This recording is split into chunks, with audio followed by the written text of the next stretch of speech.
constantly forget. I want to thank Jill again for having the police department here the first Monday of every month. And a big shout out to FCTV. They taped this for rebroadcast to get the message out to those folks that can't be with us. So thank you very much, all of you, for coming. I do have some updates for you with the police department, and Jill just brought it up to me. I think you've been seeing an enhanced level of motor vehicle enforcement. We've had a couple of bad accidents over the last week. So we're out there in the different areas, different villages of Falmouth, trying to make a strong presence, trying to slow people down, get people to stop at stop signs. We had another crosswalk fatality a couple of weeks ago. So we're really focusing on that. It's a goal the town manager gave me to create a traffic unit. Obviously, I don't have the personnel to do that now, but that is going to be one of my goals in the future.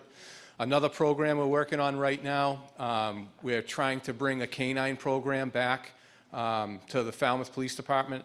This will be a dog that finds lost people, tracks suspects, does article searches, apprehension, and then a specialty assignment will be the second phase of its training will be narcotics detection. We have a real bad drug problem that we're going to talk about today.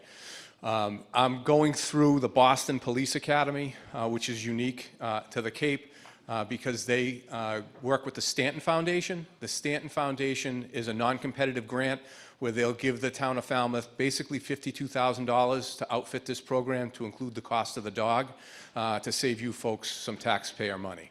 So this is going to take some time. We're working on it now. Anyone that puts in for the specialty assignment will be sent to the Boston Police Department. Their handlers will then evaluate those officers that put in, and they'll make a recommendation on who they feel is the best person for the job. Round peg, round hole. Body cameras, they're in. So all the body cameras are in. We tested 3 companies, Axon, Motorola, and GTAC. We went with the Cadillac, which is Axon.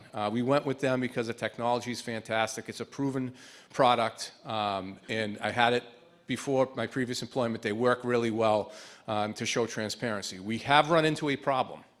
They just came in over the last few days, and we have very little capacity in the building. We don't know if we're going to be able to charge them. So I have to meet with buildings and maintenance to see about potentially bringing another line into that building, or do we have different charging stations throughout the building because we're at capacity. My captain has a space heater because the heat doesn't work well in his office. He can't use it because every time he turns it on, it blows a fuse or switch or whatever it is. So that's an issue, but we're very excited to roll out this program. We're hoping in the next several weeks there'll be a pilot program with it. We're doing the fine-tuning on the policy right now, but very excited to show true transparency. They're going to make us better. The technology with Axon is getting better every day, so there's going to be an AI capability down the road and some different things. So we decided to go with the proven product that really it's the best industry product out there for, in my opinion, for body-worn cameras. Let's talk about the station a little bit more before I turn it over to these folks. So where are we in the project, right, is a question I've been asked quite often. So we hired an OPM, a project management company. Last Friday, we interviewed 3 architect firms, 5 put in. We narrowed that down to 3. We did choose an architect firm. This firm has built some buildings that they're award-winning buildings, 21st century policing. I've talked about that.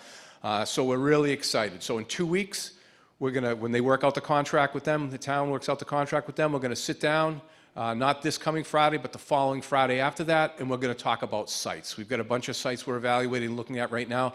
In fact, Captain DeCosta and Deputy Chief Lowen, as I'm talking to you, they're actually scrolling through sites. We're having meeting after meeting after meeting about this station because we need to get out of there.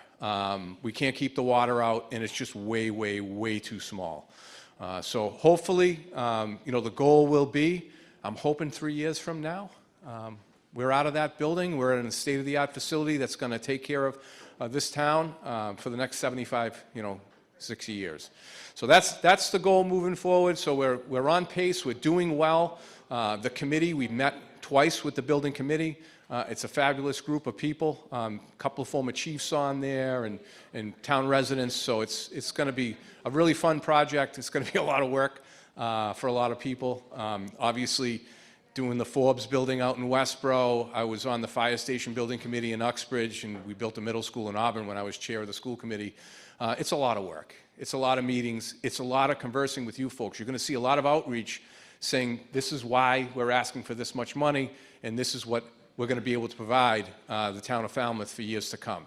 Do we want to build a facility, quite frankly, in Westboro that's 5 years old that they're at capacity, right? Or do you want to build a facility that's going to take care of the police department and the community for the next, like I said, 50, 60, 75 years? So very excited about that. So today, we're going to talk about narcotics. In March, we're going to talk about scams again, because they're out there. They're really prevalent. So I want to educate you folks. And again, thank you, FCTV, Falmouth Cable Television, for getting this message out there for those that can't make it. So we have two of my absolute rock stars with us today. We have Detective Flaherty. He was just recently assigned to the DEA Drug Task Force. He spends a lot of his time doing drug work with the Cape and Islands Task Force. And Sergeant Bartonome, who's a supervisor, who's a patrol sergeant, but he also supervises our internal drug task force. We have our own little narcotics unit. He'll explain what they're doing. They're seizing drugs, cash. I think the last big seizure you had was like 52 grand and a ghost gun. And so we're doing some really good work out there. And like I said, definitely next month scams, and we're finalizing, Jill and I, to go right through the summer. We're not going to take any time off, so we'll have presenters going right through the summer. So without further ado, oh, and I have one more individual's coming. He's on his way. He's the DEA agent in charge of the Cape and Islands, David DiTullio. So he's on his way here now to kind of explain about the task force a little bit that these two folks are a part of, and I'll be looking forward to seeing you next month again as well. Sarge? Thank you, Chief. Good morning. For you those that don't know me, I'm Chris Bartolome, born and raised in Falmouth. I made sergeant in 2024 of this past March. Prior to that, from 2007 all the way to 2024, I was a narcotics detective, and then I took over the unit in 2013. I've seen it start from cocaine, go to heroin, go to pills, fentanyl, and now we're back to crack cocaine again. We're back to the 80s a little bit in the town of Falmouth. So what I do is I run the internal Falmouth Police narcotics unit. We have two different entities. So we have our own entity that we work on Falmouth residents, and then we have the DEA that does the large-scale operations throughout the Cape and Massachusetts, and sometimes out of state. My job to supervise the younger folks is to teach them how to do drug interaction and basically committing street level deals, undercover buys, things of that nature. So I supervise, I think I have 6 officers right now. We're in the current state of looking at doing it again and bringing some new officers in there so that we can get them in the training, so that way they can go out in the community and make a difference. So everyone wants to know what's the most popular drug right now. We hear a lot about fentanyl, don't we? Yes, we do. You hear it on the news, you hear it everywhere, and it's kind of a shame. They're kind of about 3 years behind the fentanyl craze. The fentanyl craze has kind of gone down, especially what we've seen in the town of Falmouth, with all the education, unfortunately the deaths, and basically we're now having a crack epidemic again. If everybody remembers the 80s, that's when crack was really pushing around. That has made the comeback. And the reason for that is, again, it's much harder to get into the fentanyl. The government's doing a much better job of enforcing at the border, and also taking down fentanyl dealers. The problem is now that we have crack, it's dealing with the same type of person that would do fentanyl, but if anyone's ever seen anyone on crack, it's like they're on zombies. And it's very, very scary for the community, because these are the people that usually do the small street level crimes for you. Break into your cars, steal the change, break into your garage, steal a bike, things to that nature. So we're really looking more now in the town of Falmouth for our street level dealers. And I always say the street level dealers are the worst kind of residents that you can have next to them, neighbors. Everybody's familiar with Pablo Escobar, right? Largest drug dealer ever. I'd rather have Pablo Escobar live next to me than a street level deal. And everyone's like, why do you say that? Pablo Escobar doesn't want the police presence, and unfortunately, with the street level dealers, what do they bring in? Anyone got any ideas? What does a street level dealer usually always have coming in to their house? Traffic, right there. See, right back there, traffic. So that is the most biggest complaint that I get is traffic. Cars coming in and out.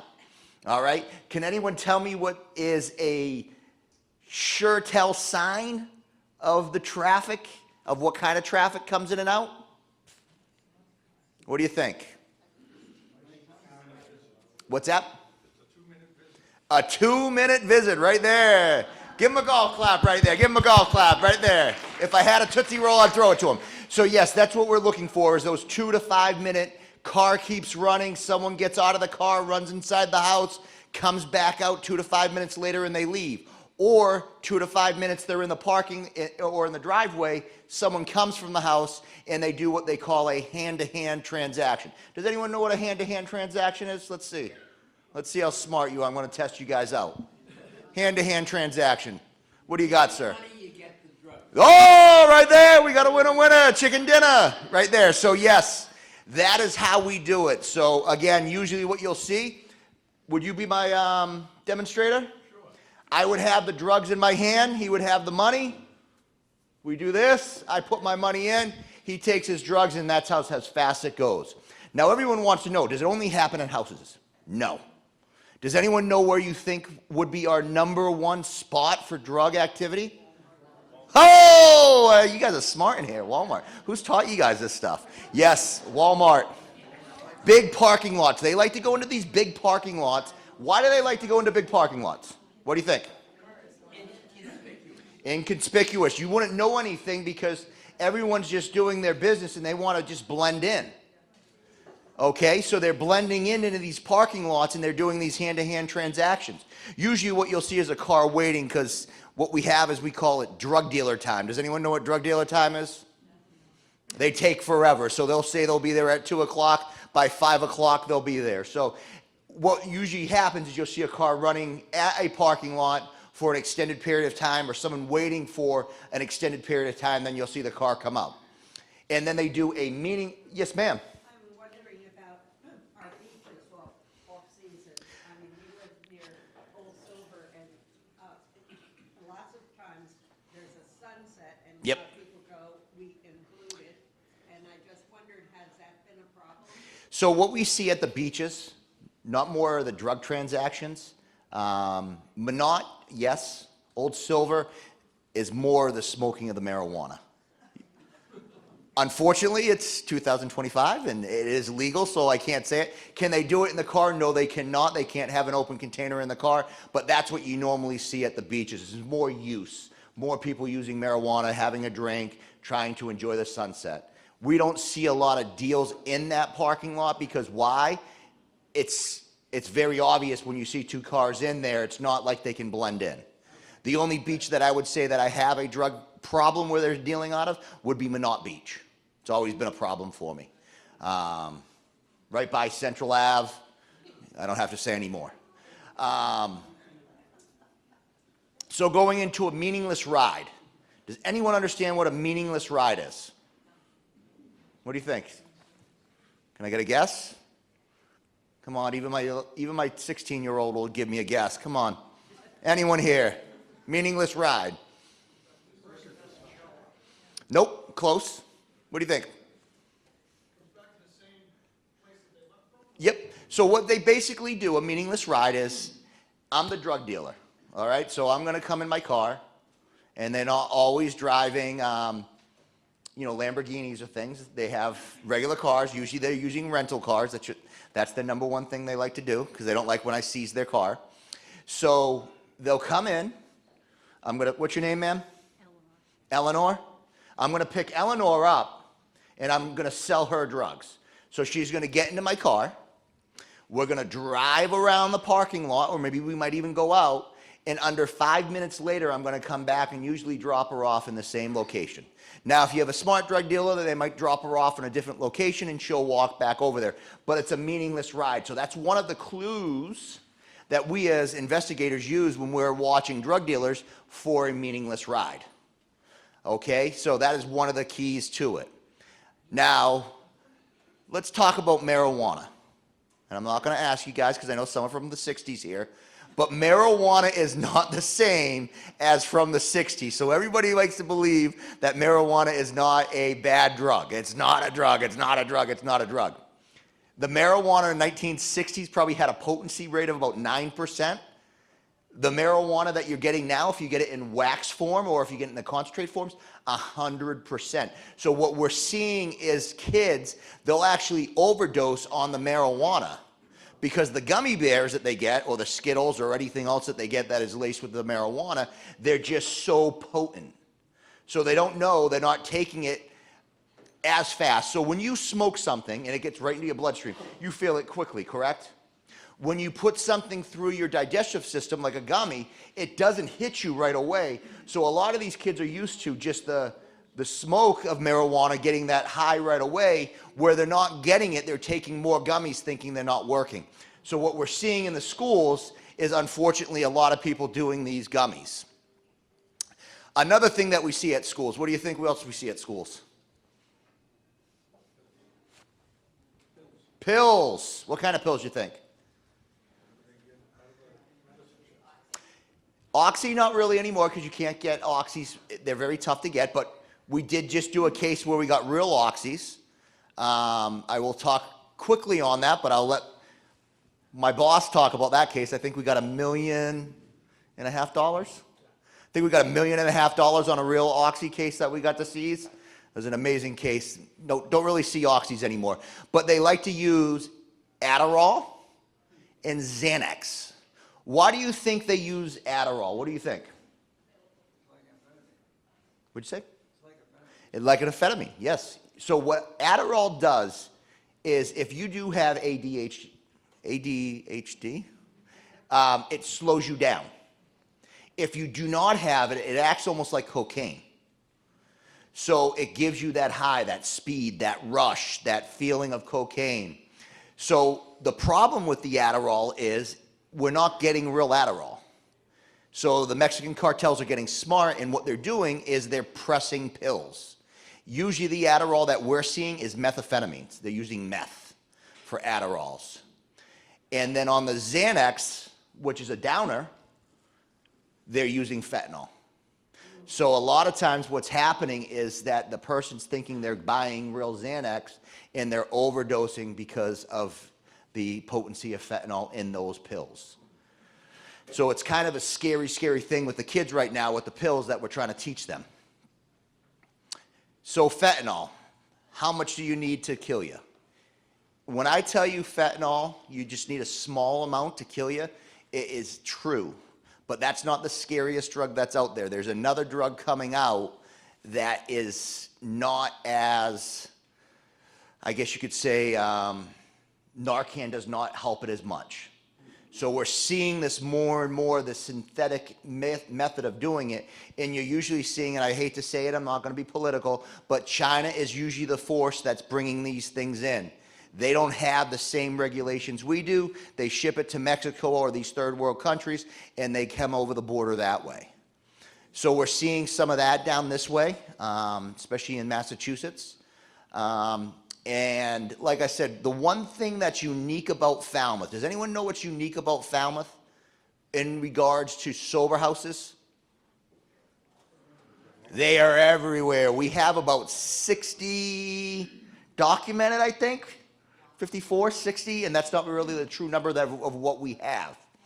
So in town, yeah. So back, I'm going to go about 10 years ago when sober houses really became a problem for us is when the real estate market went downhill.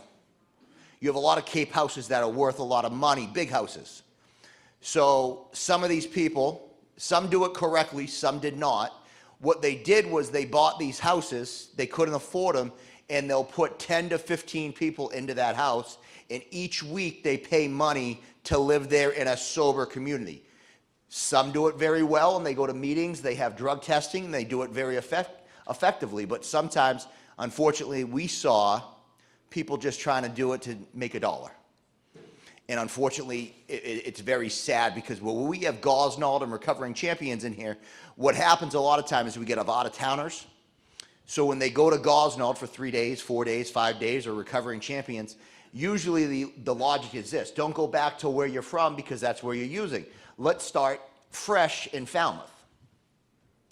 Well, unfortunately, it's about a 70% rate of reuse after their first or second try at rehab.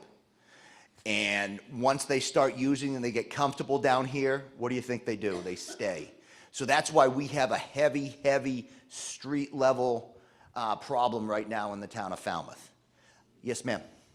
You mentioned that cocaine has come back, and I remember very clearly that when women would take it and have a child, the babies would be absolutely, oh, I'm sorry. It's When cocaine was here earlier, and I was a teacher, I remember a friend who was head of teaching nursing out in California said, wait till you get the cocaine babies, and then as students, because they carried that cocaine from the mother into the baby, and she said the babies were so impossible to calm and to take care of in the nurseries. yes. Because of the cocaine in their system. And often when they came to school, in elementary school, they carried a lot of that inability to control themselves. Correct. So it was really more with the crack than cocaine for that matter. So they were called crack babies at that time. That's Yes. So correct. that was, Yeah. so how cocaine or crack works, and I'll just go with cocaine first. Mentally is addictive. You love the feeling of being on cocaine. It doesn't physically require your body to have it. That's the difference between an opiate, where you like the feeling, but your body also wants it, so you're detoxing not only mentally, but from your body. Cocaine's more mentally. All right, but the problem is with crack, it does a little bit of the body as well. So that's why I'm so worried about crack. A normal crack person who uses crack, they'll be up for 3 to 4 days. And they'll continue smoking crack, and they'll do whatever they have to do to gain more money to buy crack cocaine. And that's one of the things that worries me in the town of Falmouth right now with our elderly population is we're going to see the car breaks again. We're going to see these things again. So that's why we're going out so hard. I think this year we had 3,700 car stops, I want to say, which is amazing. And we're really, the swing shift especially, they're really targeting those type of houses that these people are going to and really making a huge difference. Yes, ma'am. You mentioned that some of the problem was outside people coming in. Yes. But I was wondering I was wondering what kind of outreach there is in the school department, if you could talk about that a little bit. The school department, we have an SRO. We have 2 SROs. We're actually going to hopefully add another SRO for the younger schools very shortly. They have their own programs in there. The unfortunate part with the school and police is we do not have as good as a relationship as we used to. If you remember the police reform back that they sold back in 2018, 19, 20, when they wanted the police out of the school, they really tied our hands on a lot of information that we can get. So do we still work together in an MOU? Yes, we do. Could it be better? Absolutely. And I'm hoping one day that it goes better because, again, I think the propaganda to get us out of the school was just too much. It did not show the good parts. It showed all the bad parts, but it didn't show the good parts. But they do have counselors in school as well. Yes, sir. Just getting back to sober houses. Yes. Does the town license these sober houses? No. So that is one of the biggest problems is there's no, under HIPAA, they cannot. There is a state agency that somewhat watches it, but they cannot regulate it. So Sheriff Cummings, everyone remember Sheriff Cummings? He held a big conference back in 2017, and we tried to go after these sober houses on the septics, saying, hey, you got 15 people in the house, it overgrows the septic, right? Unfortunately, the town of Falmouth lost, and we could not do that because of the HIPAA. So it's really tough. So when we do have a problem sober house, we do notify these state agencies. But the problem is a lot of times they don't let us know it's a sober house. Like I said, you could get 5 people into a home and they say, hey, we're going to do this, and it just grows and we don't know about it. We know about some of the documented ones, and some are very police friendly, but I'd say the majority are not police friendly, unfortunately. Yes, sir. Sir, one comment about cocaine. Yes. From the biochemistry. Cocaine, one of the reasons that it works is that there's a certain type of protein called a receptor on your neurons. There are many different types of receptors. And there are 2 in particular that are sensitive to and respond to cocaine. And so in the situation, ma'am, that you were describing, it's not that the cocaine stays in the body, it's the fact that this cocaine was present in the mother's bloodstream, which exchanges over into the baby. The baby, as it's developing, says, oh, this is normal, so now you express, hyperexpress your D1 and D2 receptors, and the consequence of that is, postpartum, where's my cocaine? And that's part of what you see as a problem later on in the schools, because now that is not a permanent change, okay? So that and we see this with other forms of addiction, that the concentration, if you will, or the degree of expression of those genes will go down, okay, over time. But that's going to require treatment, that's going to require patience, and that's part of the basis to what we have with this. Yes, ma'am. Yes. Fentanyl can be used many ways. It can be used as a pill. It could be used as they sniff. They can smoke fentanyl. They can inject fentanyl. It's just like anything else, ma'am, that they can do it. It's just whatever the preference is. And once you take it, is it instant that you would die, or? No.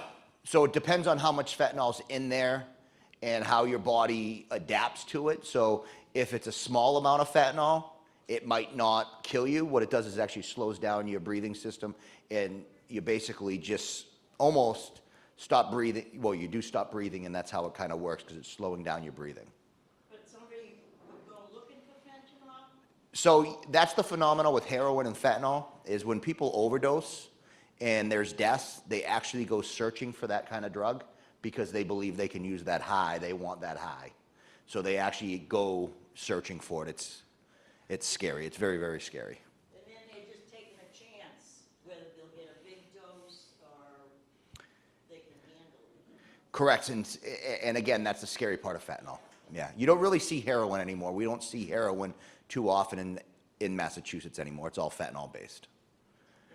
No problem. So what I'm going to do right now is I'm going to turn it over to the head of the DEA of Cape Cod. He's a great man. He does a lot for the town of Falmouth that you guys don't see. He's the gentleman that when I have large scale cases that I go to, and he is the man that can get us the money to buy the drugs. So I'm going to turn this right over right now to Dave, and Dave's going to talk about his job. Thank you, guys. Good job, Mark. Good morning. My name is Dave DiTullio. I'm the resident agent in charge of the DEA Cape Cod office. For those of you that didn't know that we had a DEA office in Cape Cod, we do. We are in Barnstable, and we cover the 15 towns and cities on Cape Cod, as well as the 2 islands of Martha's Vineyard and Nantucket. Just a little background. DEA itself has 291 offices nationwide, and then 91 offices in foreign countries, in 68 different countries. So we're global. We're all over the place. Little background about myself. This is my 25th year with DEA. Prior to that, I was a police officer in Westboro, Massachusetts. I got on DEA I was sent out to California to start my career, and then I got back to Boston, did a few years in Boston, transferred out to Worcester, was in Worcester for 15 years, and I've been on the Cape about 4 years as the agent in charge. Our goal on the Cape Cod is obviously, Cape Cod is like the end of the road for where drugs come from. We're not a source city like Boston, New York, Los Angeles. What happens is the drugs from those source cities end up making their way here for drug dealers to take advantage of the high prices they get to charge on Cape Cod, whereas a kilogram of fentanyl, let's say, in Boston might be around 25 to 30,000. Here on Cape Cod, that kilogram is going to be anywhere from 35,000 to 45,000. So the profit margin, these people are business people like any other. The cartels know that. They focus on everywhere from the big cities to communities such as this. With the new president, the new administration has designated the two main cartels in Mexico as terrorist organizations, which they should have been designated years ago, because they are. Essentially, they're trying to terrorize the United States by introducing these drugs to the communities here in the United States. So our focus as DEA is to go after the largest and biggest scale drug trafficking organizations we can.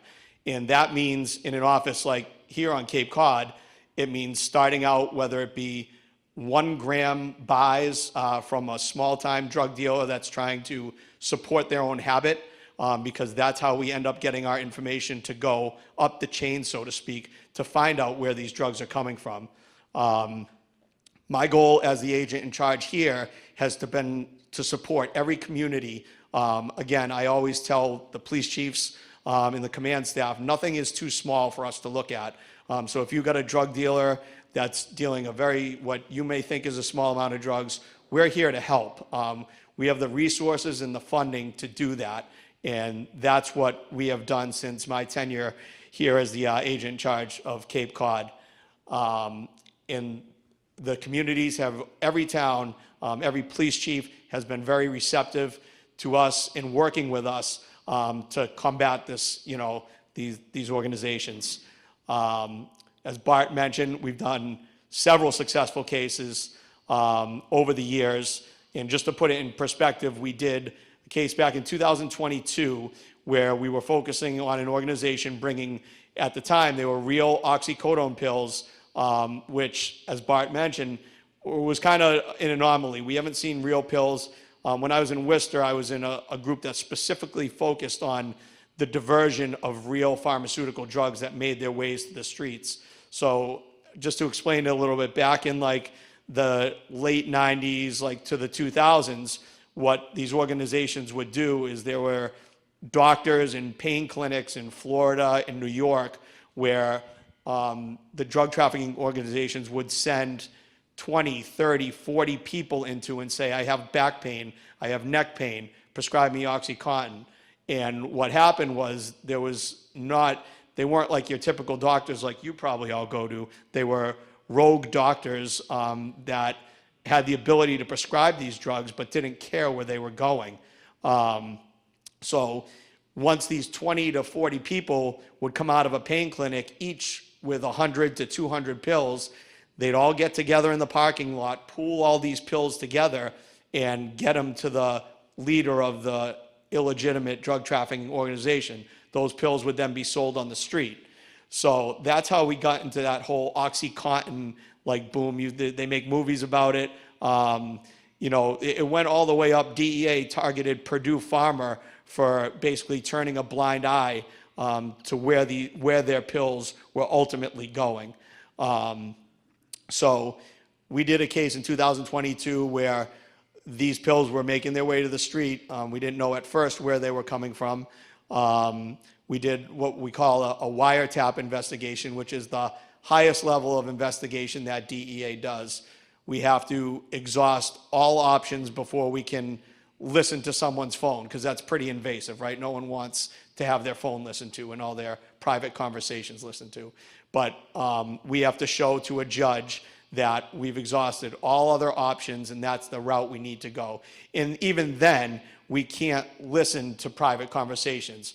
We can listen to if they're talking about drug-related stuff, but once they start talking to their girlfriend about where they're going to meet that night, then we have to turn it off and not listen. So we did that case, and ultimately, without boring you with all the minutia details, we seized over 30,000 real pills and over 1.5 million in cash from this organization. So it goes to show you the magnitude of the money these organizations make, and that's the motivation. The cartels are in it to make money, and whether that be trying to poison our kids, poison elderly people, it shows no, they want it for the money. They don't care if people are dying. They don't care if people are getting sick. They are there to make money. And that's what we try to stress to the general public. Like, a lot of people are horrified, say, oh my God, you want to, name these people as terrorists. Well, they are, because it's no different than the people that flew planes into the tower 9/11. They're just doing it a different way. So that's basically DEA's mission and goal. And again, working in communities such as Falmouth, we're here, you're not going to see us, we drive plain cars that don't look like police cars, but we're lurking in the shadows, so to speak, to assist and provide what we can for resources to the local police departments. Is there anything else, Chief, you'd like me to touch on? I want to add a couple of things, then you can touch on it. One is, and he brings up a good point, right? We have 2 clinicians on the payroll, right? We do outreach all the time. People that overdose, people that have problems, we try to get them help, right? It's very important. We realize we're not going to arrest our way out of this, but we're sure going to try. So we're telling people, if you come to Falmouth and deal in this poison, we're coming for you with every resource at our disposal, to include federal, state, and local. The other unique thing I wanted to talk about with Falmouth is we got this big boat that brings millions of people back and forth to the island. There's so much going on drug-related in that aspect. And to that end, the Tisbury Police Chief and I right now are working on an MOU. We're going to work stronger together because we have police powers 3 miles in. It's a 5-mile journey to get to the island. So we're working not just with our federal and state partners, we're working regionally, the Cape Chiefs, to try to really make this a safer place. We know it's a very difficult job we have ahead of us, but thankfully working with Dave, I worked with Dave when I was the Westboro chief and he was in the Worcester office. I was very sad when he came to the Cape. So when I got this job, I was very pleased to say we'd be working together again because he really is a phenomenal asset to us. And the last thing I'll say is this. Detective Flaherty, he's a sworn agent, federal agent, right? He's a local police officer. There's a business side to this as well. He talks about that 1.5 million. Falmouth gets a piece of that.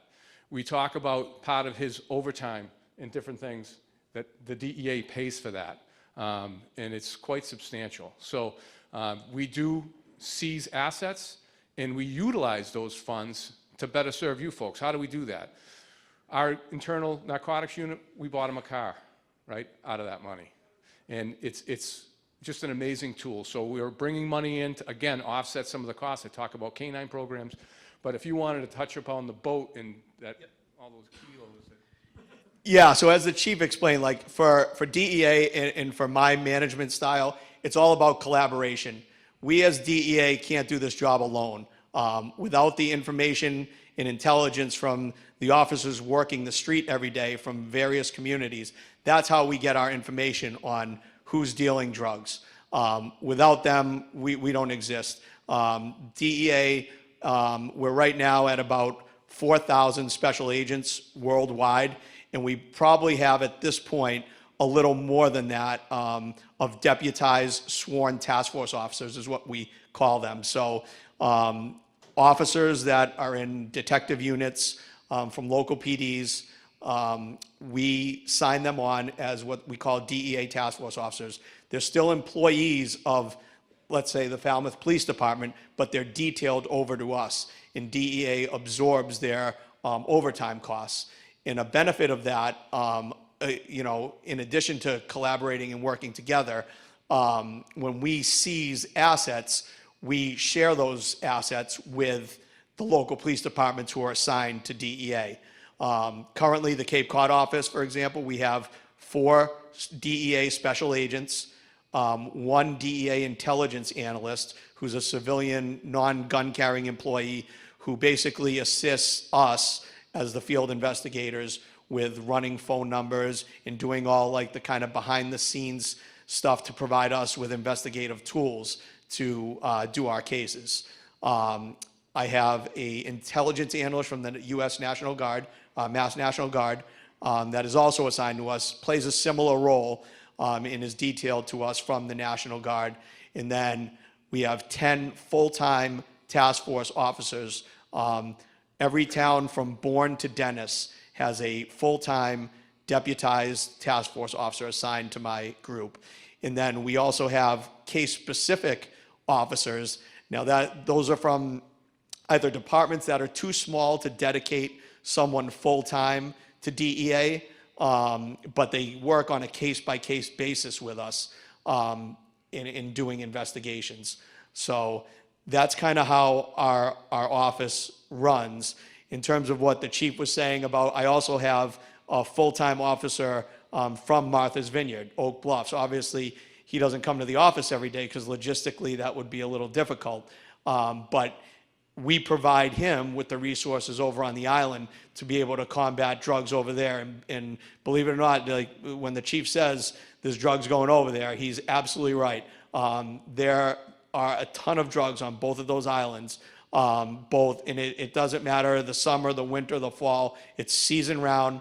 You got a lot of workers going over there, construction workers that are from different areas that are bringing drugs over on those ferries. And part of our collaboration with the ferry companies is, we're not here to invade anyone's rights or go through random searches of bags, but if we identify someone that is bringing drugs over on that boat, we're going to target them and try to prevent them from bringing drugs over to the islands, and vice versa. They're bringing large amounts of money back on those boats to go re-up their drug supply, whether it be in New Bedford, Fall River, Providence, any of those cities. So that is happening, and what the chief's doing with the MOU with the Tisbury PD is a great thing. So that's pretty much with that. Sir? Dogs? The DEA specifically doesn't have dogs. When we need a canine, most of the surrounding towns do have one, if not multiple. So during our searches, like if we're doing a search in Falmouth and they happen to not have a dog, we'll get a dog from either the state police, Barnstable PD, Sandwich PD. They do have dogs. Any other? I'll open it up for questions if anyone has any specific questions. Would it be useful to have a dog sniffing at the boats? It would. You just do have to be careful for like random in this day and age with liability and stuff. We do have to temper ourselves in terms of having like random searches done on random bags. What we try to do is if we know someone that we're specifically targeting, then that is fair game. Yes, sir. What kind of exposure do you have at the airport, Diane?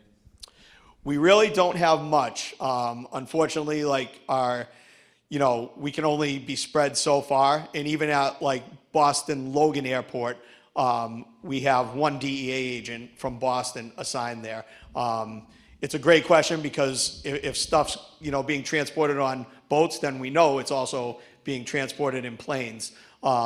Little more rare because there's we do have TSA at the airports to screen baggage and stuff, but you have a lot of private planes that don't get the screening that the commercial ones do. So great point, and it's something that we definitely need to embark upon. Yes. Yeah, I have the mic, so I have to use it. How much do you think is actually coming into Falmouth Harbor on boats?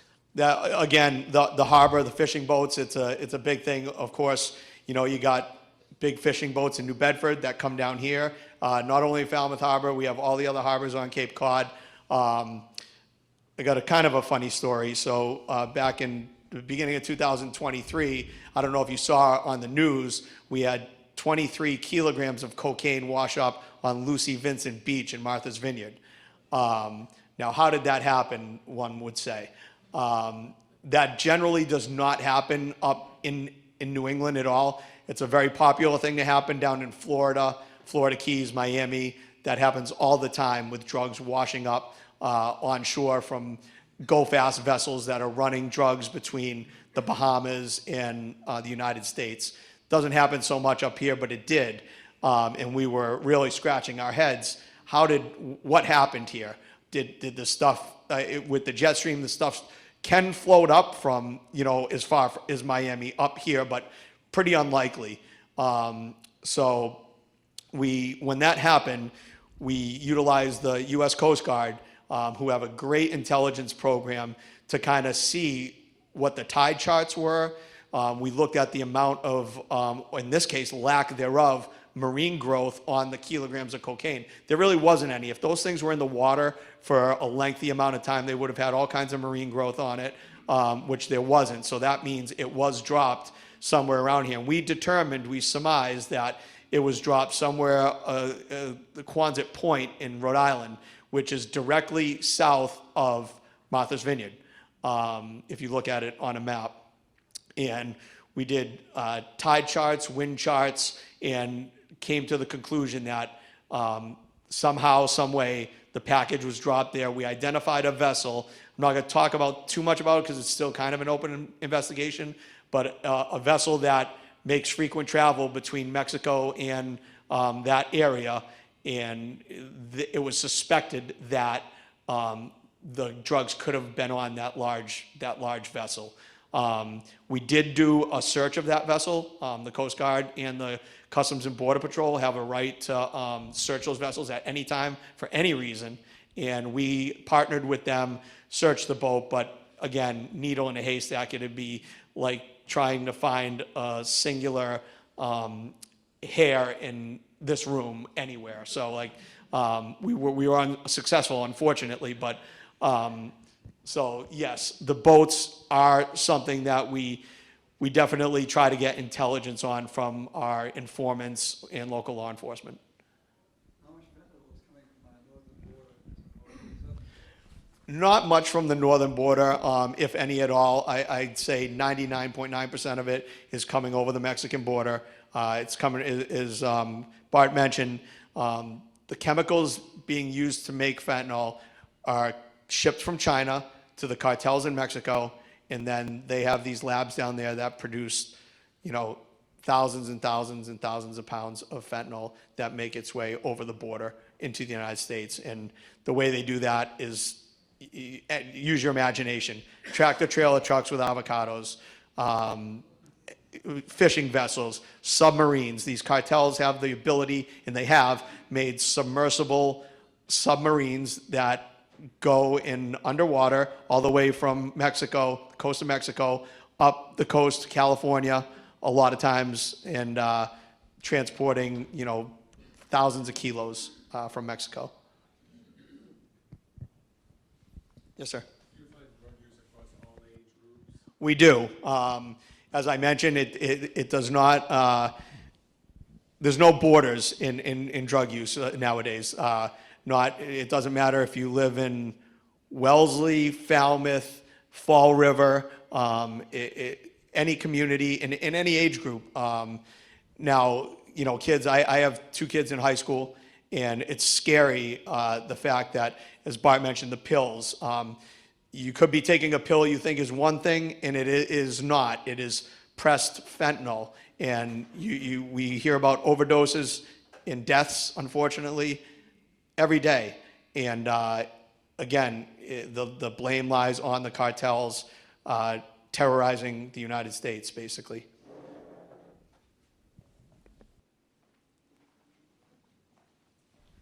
Yes. I'm curious, how does the government, after a case has reached its conclusion, how do they dispose of all the drugs Great that question. they seize? So our drugs, when we seize drugs, formerly they were going to our lab in New York City. Now DEA is in the process of building a multi-million-dollar lab in New Hampshire, which is going to cover and house all of New England DEA's drugs. At the conclusion of a case, when everything's adjudicated, we've determined that the appeal period is over. We have to do our due diligence and confer with the attorneys we worked with, number one, to make sure we can destroy those drugs. And number two, when we get that approval, what we do is we send a disposal form, and the laboratory itself is responsible for destroying those drugs, and they do it in an environmentally safe way in incinerators and such. To compound on that, the DEA runs, I don't know if you guys have taken part in it, I'm sure you have, it's called the National Take Back. So twice a year, we run in April and October. It's called the Take Back. So DEA is in charge of collaborating with all the local police departments and towns in collecting prescription drugs that are unneeded anymore, unwanted, expired.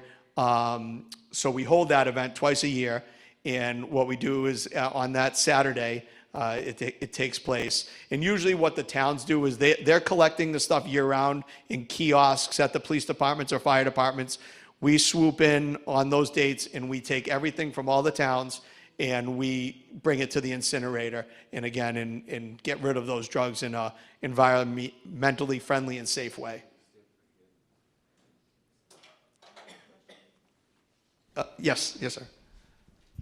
If I were a sneaky guy in your business, I would get a well-trained dog, and they're pretty smart, and I'd make him a handicap-type dog, and we would take a trip on the ferries from Falmouth to Martha's Vineyard or Hyannis to Nantucket, and that dog, I mean, he looked like an ordinary person with the dog, but he could find out some nasty people. Now, if you're doing it, I don't want you to really give any details, but I would do that if I were in your shoes. What's your name and address, sir?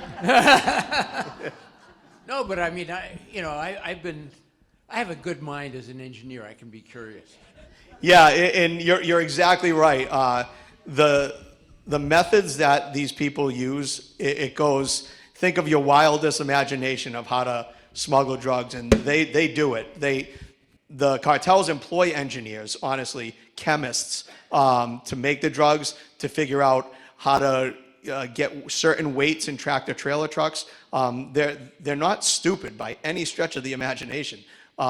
They treat their business none other than any other CEO would for Coca-Cola or any Fortune 500 company.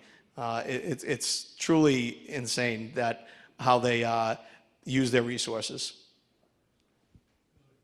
Yes, sir. Wide open question. Do you think it'll end? As the chief mentioned, we're not going to arrest our way out of the problem. A lot of it has to do, DEA does a great job with education. We have specific units that go around to schools. I do talks at schools as well. We have to educate people of the dangers of these drugs and the magnitude of how these cartels are trying to kill people and, again, make money. So we don't really like to refer to it as the war on drugs anymore, so to speak, because generally most wars come to an end at some point. They're going to keep trying to make money, and we're going to try to keep doing our job in going after it at the highest level. Something else to talk about is we lose more people to alcohol than anything, and that's legal. So we're always going to have substance abuse problems, I'm sorry to say. I think the speakers in April are going to come in from Human Alliance and another group that helps people that are in recovery.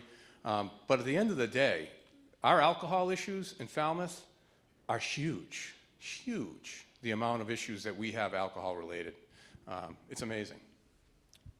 Ma'am, did you have a question? I live in East Falmouth on the Mashpee Town Line where the parking lot is for the fairgrounds. And there's an airplane that flies over my house around 10 o'clock every night. And I say, oh, here comes the drugs. Well, it's not every night, it's a few nights a week. So I was just wondering why that plane is there. And there's also this creepy guy who walks up and down the street on Old Barnstable Road. You constantly see him. He disappears once in a while. But I actually saw him drop off an envelope full of drugs in the tree line when I was walking my dog. I called the cops, and they came and picked up the drugs, but I don't know what happened after that. But We do may you have to know? have young Sean look into that, and take your information down. Do you know him? Specifically don't know who you're talking about, but I'm sure. What part of the, what part of The airplane, what's up with the airplane lot? what part of the parking lot? Well, if you come out the power lines into that parking lot from East Falmouth. So you're on Old Barnstable Road? Yeah, if you could cross Old Barnstable Road, then you'll be in Mashpee. Yep.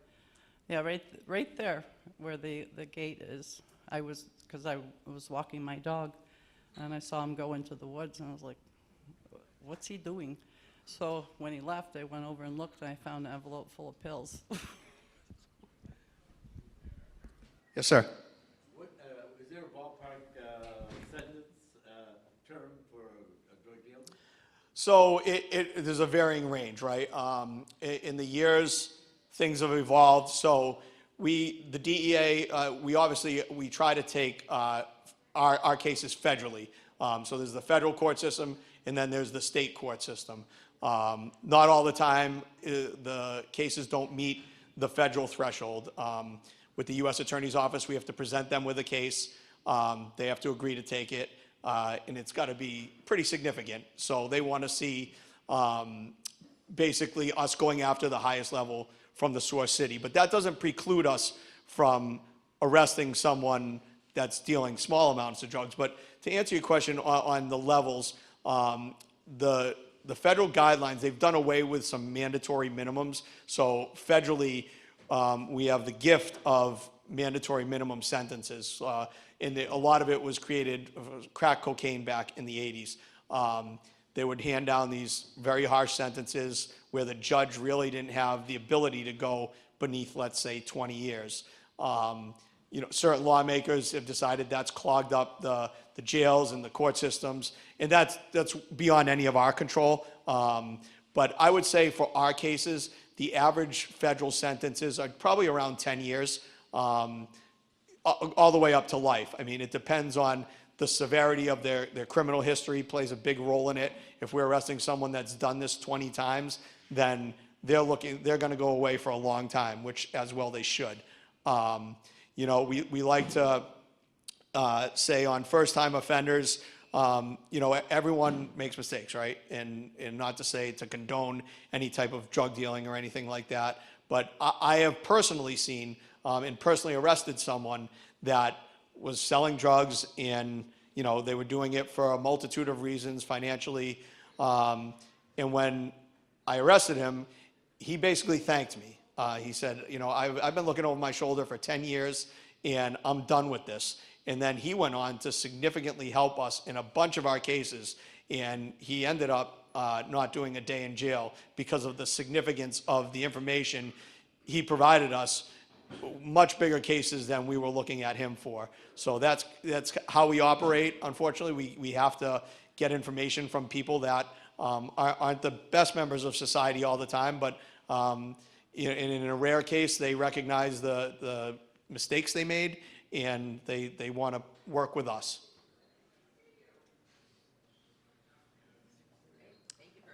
Thank you very much. Thank you.